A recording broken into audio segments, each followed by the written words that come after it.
Hello everyone, once again my name is Daniel Torrio. I have chosen to talk about the Church of Jesus Christ of Latter-day Saints, or the Mormons today, for two main reasons. The first being that I grew up in a small town in southeast Arizona called Safford. This town was comprised of two religions, the smaller congregation being Catholic, while the larger was Mormon, which was around 90% of the county. I myself am not Mormon, but as you could imagine, the majority of my friends were.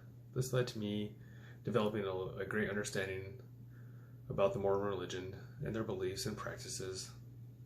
The second reason I chose to discuss the Mormons is due to the fact that I am writing my main paper on this course on their religion. So this is helpful for me with my research and shows me pitfalls so I can avoid them. It is easy for people to discuss the bad things that happen. All too often in today's society, it seems as though this is the only thing that people focus on. Not enough time is spent showing everyone what good has happened. This is often the case when it comes to the Latter-day Saints, with many reasons to be upset about or to disregard the religion based on the fact that they were, and some are still, polygamist. When we think about the founder, Joseph Smith, this is often what we think about, that he incorporated polygamy into his religion. However, if you look deep, you can see that he was an incredible man who did a lot of good for his congregation and for the United States. Joseph Smith founded the Mormon religion on April 6th of 1830. Only a month earlier, Joseph had finished the Book of Mormon, another testament of Jesus Christ.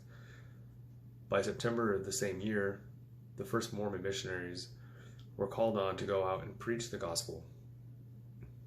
This was led by Oliver Cowdery, the man who helped Joseph Smith translate the scriptures from the golden plates that were provided by the angel Moroni, leading to the writing of the Book of Mormon.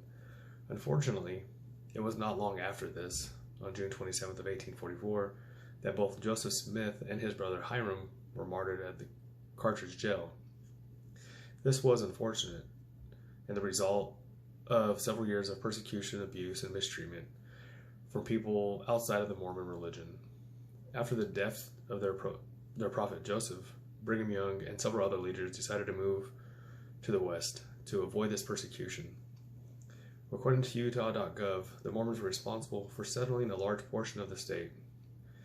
The Mormon exodus that began on February 4th of 1846, that forced them to move to the West,